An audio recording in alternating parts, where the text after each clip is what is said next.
Pakai seragam tahanan Polresta Palembang, YF sama AM, dua warga Jalan Kapten Robani Pelaju yang sudah maling motor di parkiran SMK Muhammadiyah 4 Pelaju jalani pemeriksaan polisi. Aksi yang dilakukan oleh kedua tersangka ini bermula pas korban Wahyu ngongkon tersangka YF bikin kunci kontak motornya, sehingga timbul niat jahat dari YF buat maling motor korban dengan cara bikin kunci duplikat.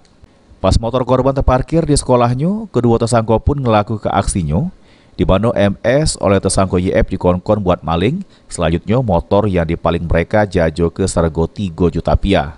Menurut Kanit Ranmor Polresta Palembang Ibtu Novel Siswandi jelaskan, kalau kedua tersangka ini ngakui sudah 3 kali maling motor di beberapa wilayah Palembang. Namun untuk sementara polisi baru ketemu 2 ekor pengaduan resmi. Kita amankan, setelah kita kembangkan ternyata menurut keterangan mereka sudah melakukan 3 kali. Namun setelah kita cek, cuma ada 2 LP di Pelaju. Modusnya gimana?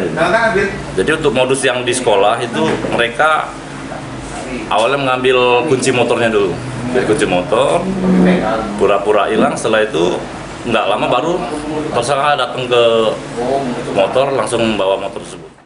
Aksi dari kejahatan yang sudah mereka berdua lakukan ini selanjutnya dipakai oleh YF sama MS buat kebutuhan sehari-harinya. Motornya kamu sudah dijual. berapa? 3 juta. Duitnya? 800 emang bersih. Kamu pakai itu apa? Kalau aku lain sama dia pakai tahu. Lain. Kau pakai untuk apa? Butuh sehari-hari. Atas perbuatannya, kedua tersangka dijebloskan di jero sel tahanan Polresta Palembang guna tanggung jawab ke perbuatannya. Abidi Nirwanto, PAL TV.